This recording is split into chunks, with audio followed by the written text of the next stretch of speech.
ஓம் சாயிரா சாயிரா ஓம் சாயிரா சாயிரா ஓம் சாயிரா சாயிரா அன்பே சாயிரா பேரன்பே சாயிரா அகிலம் தளிக்க ஆத்மா விழிக்க அனுதினம் சாயிரா எங்கள் அன்பே சாயிரா ஒன்றே இறைவன் ஒன்றே பூமிக்கென்றும் சாயிரா சரணம் சாயிரா நன்றே செய்து வாழ்வோம் நாம் ஒன்றே செய்து வாழ்வோம் அன்பே சாயிரா.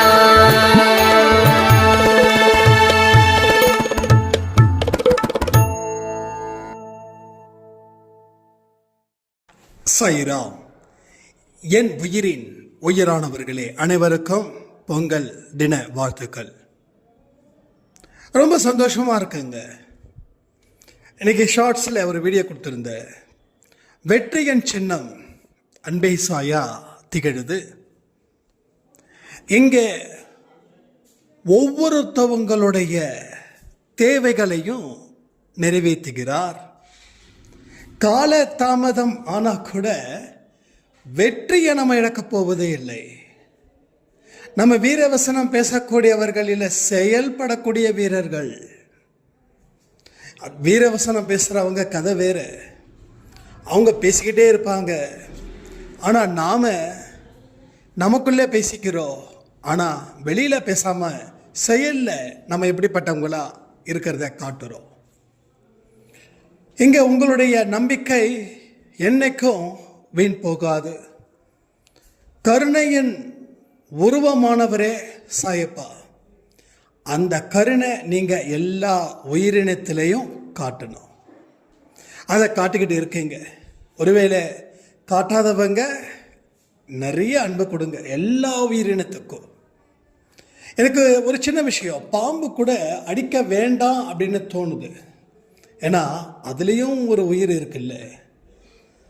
அதுக்காக பாம்பு வந்தால் அடிக்கக்கூடாதுன்னு இல்லை சொல்கிறேன். அந்த மாதிரியான ஒரு மனநிலைக்கு நாம் உண்மையாக இருந்தோம் அப்படின்னா பாம்பை அடித்து சாகடிக்க வேண்டிய சூழ்நிலையை உங்களுக்கு கடவுள் தரமாட்டார். ஒருவேளை பாம்பு வந்தால் கூட அது உங்கள் கண்ணுக்கு படாது, அது இறந்ததுக்கு அப்புறம் தான் உங்கள் கண்ணுக்கு படும். ஏன்னா அந்த விதமான விஷயங்கள் தான் இங்கே போய்கிட்டு இருக்குது. அப்போது எந்த உயிரினத்துக்கும் தீங்கு செய்ய மாட்டேன். நம்ம இந்த ஆட்டுக்கறி கோழிக்கறி இதெல்லாம் சாப்பிட்றோம், கண்டிப்பாக அதுவும் ஒரு நாள் நிச்சயமாக அதில் இருந்து நாம் விடுபட கடவுள் வைப்பார். நீங்கள் ஃபீல் பண்ண வேண்டாம். ஏன்னா ஒரு ஸ்பிரிச்சுவல் அப்படின்னு வரும்போது படிப்படியாக நம்மக்கிட்ட இருக்கக்கூடிய பாவங்களை குறைக்கிறார். அந்த பாவங்களை குறைக்க குறைக்க குறைக்க மறுபடியும் பார்க்குறார் கடவுள், வேறு என்ன என் குழந்தை பாவம் பண்ணுது. ஓ, இந்த ஆட்டால் கோழியால் மீனால் பாவம் பண்ணுறாங்களா, அதை அடித்து சாப்பிட்றாங்களா, ஓகே. ஒன்று அது நமக்கு பிடிக்காதது போல் செய்கிறாரு, இல்லை அந்த ஏஜில் சாப்பிட்டா ஏதாவது பிரச்சனை வரும், சாப்பிட வேண்டாம்னு சொல்லி அந்த சாப்பாடை வெறுக்க வைக்கிறார். எல்லாமே அவர் செயல். உங்களால் என்னென்ன முடியுமோ அதை நீங்கள் சிறப்பாக செய்யுங்க. இப்போ என்ன முடியும்? மற்றவங்களுக்கு உதவி செய்ய முடியும், மற்றவங்களுக்காக பிரார்த்தனை பண்ண முடியும். ஒரு பரபரப்பான இடத்துல நம்ம போயிட்டுருக்கோம், திடீர்னு ஒரு ஆம்புலன்ஸ் வருது, அவங்களுக்காக ப்ரே பண்ண முடியும். அப்போ நாம் பரபரப்பாக ஏதோ விஷயங்கள் நடந்துகிட்ருக்குது, அப்போ ஏதோ ஒரு குழந்தை ஏதாவது சாப்பாடு கொடுங்கன்னா சாப்பாடு வாங்கி கொடுக்குறோம். அதை நீங்கள் முழு சந்தோஷத்தோடு செய்யணும். செஞ்சால் புண்ணியம் அந்த கணக்கு வேண்டாம். ஏன்னா அன்பே சாய் அப்படிப்பட்ட இடத்துல போகக்கூடாது. இந்த புண்ணியம் அந்த கணக்கு நம்ம தொடங்க வேண்டாம். அது ஆண்டவனோட கணக்காக இருக்கட்டும். நம்ம செயல் கடமை செய்கிறது தான் நம்மளுடைய வேலையை தவிர பலனை எதிர்பார்க்குற வேலை நமக்கு வாய்ப்புகள் எங்கேயுமே வழங்கப்படலை. அப்போது அந்த முடிவை அவர் தான் கொடுக்குறாரு. அந்த முடிவை நீங்கள் எடுத்துக்கக்கூடாது. ஒரு குற்றவாளி போய் நிற்கிறாரு அப்படின்னா அது அவருக்கு எந்த மாதிரி தீர்ப்பு கொடுக்கணும்னு யார் கொடுக்கணும்? நீதிபதி சொல்லணும். குற்றவாளியாக சொல்லிடக்கூடாது. அப்போ என்ன ஆகும் ஜட்ஜுக்கு? ஓ, என்னோட தீர்ப்பை நான் தீர்ப்பு கொடுக்கறதுக்கு முன்னாடி நீயா தீர்ப்பு கொடுத்துக்கிறியா? அப்போது இன்னும் உனக்கு தண்டனை அப்படின்னு சொல்லிடுவாங்க. அப்போது உங்களுடைய முடிவு எதுவாக இருந்தாலும் அவர்கிட்ட ஒப்படைச்சிருக்கணும். அதுதான் முக்கியமான ஒரு விஷயம். அப்போது உங்கள் மனசு எல்லா விஷயத்துலேயும் பட்டும் படாமல் இருக்கிற மாதிரி பார்த்துக்கோங்க. தாமரை இலையில் எப்படி இருக்கும் அப்படி இருக்கணும். ஒரு இடத்துல நம்ம கொஞ்சம் தடுமாறிட்டோம் அப்படின்னா அது கீழே சர இழுத்துட்டு போயிடும். அந்த மாதிரி நிலை இங்கே யாருக்கும் வரக்கூடாது. எத்தனையோ ஜென்மங்கள் நம்ம எடுத்திருக்கோம். கொஞ்சம் ஆழ்ந்து யோசிச்சு தீர்க்கமாக பார்த்தோம் அப்படின்னா நம்ம இன்னும் செய்ய வேண்டிய விஷயங்கள் நிறைய இருக்குது அப்படின்ற எண்ணம் அங்கே வரும். அந்த எண்ணத்தை நீங்கள் தான் உருவாக்கணும். ஒரு விஷயத்தை உருவாக்கும் போது தான் அது கம்ப்ளீட் ஆகும். உருவாக்குறதுக்கு முன்னாடியே அதை கம்ப்ளீட் பண்ண முடியாது. ஸோ எந்த வேலை போகிறீங்க, அந்த வேலை என்ன இருக்குதுன்னு பாருங்கள். அதை பார்த்துட்டு நீங்கள் ஜஸ்ட் ட்ராவல் பண்ணுங்கள். இல்லைன்னா நீங்கள் மூவ் பண்ணாதீங்க. மூவ் பண்ணிங்கன்னா உங்களுக்கு நிலைமை வேறு மாதிரி போகும். அப்போது கடவுளுக்கு பிடிச்ச குழந்தையா, கடவுள் நம்மளுடைய குறைகளை கேட்குறவராக இருக்கணும். நம்ம என்றைக்கோ புலம்பிக்கிட்டே இருந்தால் கடவுள் கேட்காத மாதிரியே இருக்கும். அது உண்மை. ஏன் அப்படின்னா கடவுள் பார்க்குறாரு உங்கள் பேக்ரவுண்ட், உங்கள் ஃபினான்ஷியல் ஸ்டேட்டஸ் இல்லை, உங்கள் ஸ்டடீஸோட இது கிடையாது, உங்கள் பதவி கிடையாது, உங்கள் எண்ணங்கள், உங்களுடைய எண்ணங்கள் எப்படிப்பட்டதாக இருக்குதுன்றதை பார்க்குறாரு. இவன் குறைய கேட்கலாமா கேட்க வேண்டாமா? அப்போ குறைய கேட்கறதுக்கு கூட சாய்பாவுக்கு நேரம் இல்லைன்னா நம்ம எண்ணங்கள் என்ன ஆகுது? ஃபுல்ஃபில் ஆகலை அவருக்கு, சாட்டிஸ்ஃபைட் ஆகலை அவருக்கு. அப்போது நீங்கள் குறையில்லை, உங்கள் எண்ணத்தில் தான் குறை இருக்குது. ஸோ மனுஷங்க பொறுத்த வரைக்கும் நான் சரியில்லைன்றாங்க. நீங்கள்ன்றது வேறு, உங்கள் எண்ணங்கள்ன்றது வேறு. உடல் வேறு, மனம் வேறு. உடலும் மனமும் இல்லை, அதை தாண்டின ஒன்று, ஒரு அற்புத சக்தி, ஒரு அதிசயத்தக்க சக்தி தான் உங்கள் உடலுக்குள்ளே இருக்குது. தட்ஸ் ஆன்மா. ஸோ அந்த நாளில் ஆன்மா பற்றி பேசும்போது இட்ஸ் வெரி சூப்பர் இல்லை? ஏன்னா அது ரொம்ப மகத்துவமானது. அதுக்கு சாவே கிடையாது. அப்போது அங்கே இருக்கக்கூடிய ரெஜிஸ்ட்ரேஷன், என்ன பதிவுகள், என்ன ரெஜிஸ்டர் ஆகிருக்குது, நம்ம எதை ரெஜிஸ்டர் பண்ணோம். அப்போது தப்பாக ரெஜிஸ்டர் பண்ணியிருக்கோம், எஸ் எடுத்துடு. நல்லதாக ரெஜிஸ்டர் பண்ணியிருக்கோம், எஸ் அது அங்கே இருக்கட்டும். அதை பலப்படுத்து. தப்பானதை ரெஜிஸ்டர் பண்ணியிருந்தா அதை எடுத்துடு, அது உட பலகீனப்படுத்தும். ஸோ இந்த மாதிரியான ஒரு விஷயங்களை நீங்கள் உள்வாங்கின விஷயத்தை சிறப்பாக செயல்படுத்தினா ஒரு சிறப்பான இடத்துல கடவுள் உங்களை உட்கார வச்சிருப்பாரா இல்லையா? உங்களை உட்கார வச்சு அழகு பார்த்துருப்பாரா இல்லையா? இது எல்லாமே உங்கள் வாழ்க்கையில் தொடர்ந்து நடக்கிற மாதிரி பார்த்துக்கோங்க. ஒன்றே ஒன்று சொல்கிறேன், அன்பேசா என்றைக்கும் பக்க பலமாக இருக்கும். உங்களை எந்த இடத்துலையும் கைவிடாது. ஏன்னா இந்த இடத்துல ஒரு பரிசுத்தமான ஆவி ஒன்றே இந்த குடும்பத்தை வழி நடத்துது. அந்த ஆவி எந்த ஆவி தெரியுமா? சுத்தமான ஆவி. அது பாவியால் உருவாக்கப்படலை, நல்லவர்களால், நல்ல சக்தியால், நல்ல மனிதர்களால் உருவாக்கப்பட்டது. அதை உருவாக்க வச்சதே யாருன்னா நம்மளுடைய சாயப்பா. இது எல்லாத்தையும் நீங்கள் புரிய வாழ்க்கைன்றது ரொம்ப சந்தோஷமாக இருக்கும். பட் ஆன்மீகத்தில் இருக்கும்போது சம்டைம்ஸ் நம்ம எமோஷ்னலாக டிசிஷன் எடுக்கிறோம். But it's wrong. ஏன்னா உங்கள் லைஃப்பில் நிறைய விஷயங்களை நீங்கள் தேடி பாருங்களேன், இல்லை தோண்டி பாருங்களேன். ஏன்னா எங்கேயோ ஒரு இடத்துல ஆழமாக இருக்கும். அதை தோண்டும் போது தான் நமக்கு தெரியும், ஓஹோ இதனால் இந்த விளைவுகள் நடந்தது. அப்போ எந்த விளைவுகள் நல்லதா, ஓகே நல்லதாக இருந்தால் எடுத்துக்கோ, கெட்டதாக இருந்தால் அப்படியே விட்டுடணும்.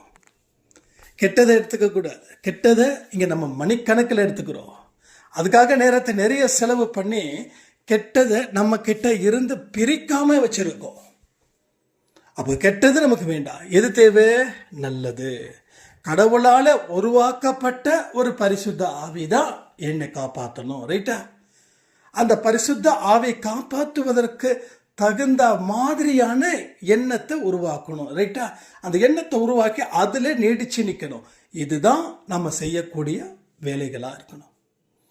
ஒவ்வொரு வருஷமும் பல ஃபெஸ்டிவல்ஸ் ஏன் வருதுன்னா, கடவுள் இருக்கிறாருன்ற ஒரு விஷயமும், நீங்கள் கோயிலுக்கு போகணுன்ற விஷயமும், எல்லோருடைய உறவுகளையும் ஒரே நேரத்தில் சந்தித்து அதில் நிறைவு காணக்கூடிய விஷயங்களும் தான். இல்லைன்னா லைஃப் போர் அடிச்சிருங்க. லைஃப் ரொம்ப போர் அடிச்சிடும். ஒரே மாதிரி இருந்துட்டோம். ஃபெஸ்டிவல் டைமில் கூட ஒரு 4 பேரை பார்க்க முடியலன்னா ரொம்ப போரிங் ஆகிடும். அதனால் உங்களுக்குன்னு ஒரு சொந்தத்தை நீங்கள் உருவாக்கி வச்சுக்கோங்க. அது ரொம்ப ரொம்ப ரொம்ப ரொம்ப சிறப்பானது. அது ரொம்ப சிறப்பானது. இல்லைங்க, யாருமே இல்லைங்க, பரவாயில்ல. உலகத்தில் இருக்கிற ஒட்டுமொத்த சொந்தங்களும் உங்கள் சொந்தங்கள் தான்.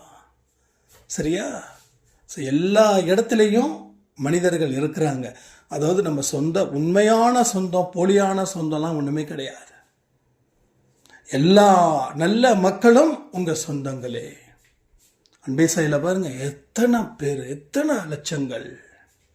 ஸோ இன்னும் குடும்பத்துக்கு வந்துக்கிட்டே இருக்காங்க. ஏன்? இது அவரால் உருவாக்கப்பட்டது. அவரால் தான் எல்லா விஷயமும் நடக்குதுன்றத மனப்பூர்வமாக அறிந்து கொண்டதால் இன்னைக்கு எவ்வளவு பெரிய ஒரு வெற்றி நமக்கு கிடைச்சிருக்குது. இப்போ நிறைய விஷயங்கள் நம்ம வாழ்க்கையில் மிஸ் பண்ணிட்டோம். அந்த மிஸ் பண்ண விஷயங்கள் தான் என்ன, எப்படி, அதுதான் உங்களுக்கு ரீகால் பண்ணிக்கிட்டே இருக்கும். இப்போ நான் பேசுகிறது மூலமாக, சில கமெண்ட் இல்லை சாய்ராம் சொல்லக்கூடிய விஷயங்கள் மூலமாக உங்கள் மனசுக்கு கடவுள் கொண்டு வந்து சேர்க்கிறார். அப்போது அன்பு ஒன்று முக்கியம், இரக்கம் ஒன்று முக்கியம், கருணை அப்படின்னு ஒன்று முக்கியம். உங்களை எந்த இடத்துலையும் கட்டுப்படுத்தாதீங்க இந்த விஷயத்துக்கு. இல்லை உதவி செய்யக்கூடாது, இரக்கம் கொள்ளக்கூடாது. இது நிறைய மனுஷங்களோட வாழ்க்கையில் ஒரு எதிர்வினையை ஆற்றிட்டு இருக்குது. இப்போ வரைக்கும் நம்ம எங்கேயோ ஏமாந்துருப்போங்க, அவங்க ஏமாத்திருப்பாங்க. உடனே என்ன பண்ணுவோம்? உலகத்தில் இருக்கிற ஒட்டுமொத்த மக்களும் அப்படி. இப்போ என்ன தெரியுமா பண்ணுறீங்க? நீங்கள் அதுக்கு தயாராகிறீங்கன்னு அர்த்தம். எதுக்கு? அடுத்தவங்களை ஏமாற்றுவதற்கு. அப்போது இந்த எண்ணங்கள் வேறு ஒரு மூலமாக உள்ள அது நம்மளை அழிக்கக்கூடிய விஷயமா இங்கே மாறிடக்கூடாது. ஒருத்தவங்க உங்களை ஏமாற்றிட்டாங்கன்னா, மறுபடியும் புரியுறமான்னு சொல்கிறேன், ஒருத்தவங்க உங்களை ஏமாற்றிட்டாங்கன்னா நீங்கள் கடந்து வந்துட்டீங்கன்னா பிரச்சனையே இல்லை. அப்போ ஏமாற்றிட்டாங்க அப்படின்னும் போது உலகத்தில் இருக்கக்கூடிய ஒட்டுமொத்த மக்களும் ஏமாற்றுபவர்கள் தான் அப்படின்னு நீங்கள் எதை வச்சு முடிவு பண்ணீங்க? சரி, இப்போ அதை வச்சு முடிவு பண்ணிட்டீங்க. இது எங்கே போய் முடியுதுன்றது உங்களுக்கு தெரிஞ்சிடுச்சுன்னா அதிர்ச்சி அடைவீங்க. அப்போ எல்லா மக்களையும் வெறுக்க ஆரம்பிச்சிருவீங்க. இதனுடைய முடிவு அடுத்த தொடக்கத்துக்கு ஒரு வழியாக இருக்கும். என்ன தெரியுமா? நீங்கள் பிறரை ஏமாற்ற ஆரம்பிச்சிருவீங்க. நீங்கள் மற்றவங்களை ஈஸியாக ஏமாற்ற ஆரம்பிச்சிருவீங்க. ஒருத்தன் திருட அப்படின்னா அவனுக்கு ஒரு ஃப்ளாஷ்பேக் இல்லாமல் இருக்காது. ஒருத்தன் எல்லாரையும் ஏமாத்திட்டு இருக்கானா அவனுக்கு ஒரு ஃப்ளாஷ்பேக் இல்லாமல் இருக்காது. கண்டிப்பாக அவன் யார் மூலமாவது ஏமாற்றப்பட்டவனாக இருந்திருப்பான். அதனால தான் அவன் பிறரை தந்திரமாக ஏமாற்றுகிறான். அப்போ ஏமாற்றங்கள் இங்கே இயல்பாக ஒவ்வொரு மனுஷனுக்கும் நடக்குது. அது கர்ம வினையின் அடிப்படையில் நடக்குது. இதுதான் ஆன்மீக வாழ்க்கைக்கும் மற்ற வாழ்க்கைக்கும் இருக்கக்கூடிய வித்தியாசம். நாம் இந்த பார்வையில் கொண்டு போயிட்டா நாம் பிறரை ஏமாற்ற மாட்டோம். ஆனால் இந்த பார்வை இல்லாமல் வேற எந்த பார்வையில் அதை நீங்கள் கொண்டு போய் வச்சாலும் நீங்கள் நாளைக்கு வில்லனாக மாறிடுவீங்க. நீங்கள் வில்லனாக மாறுறதால கடவுள்கிட்ட இருந்து உங்களை நீங்கள் தொடர்ந்து பிரிச்சுக்கிறீங்க. ஒரு விதமான கிரிட்டிக்கல் சிச்சுவேஷனை நீங்கள் ஹேண்டில் பண்ணிக்கிட்டு இருக்கீங்க. இதுதான் இங்கே நடந்துக்கிட்டு இருக்குது.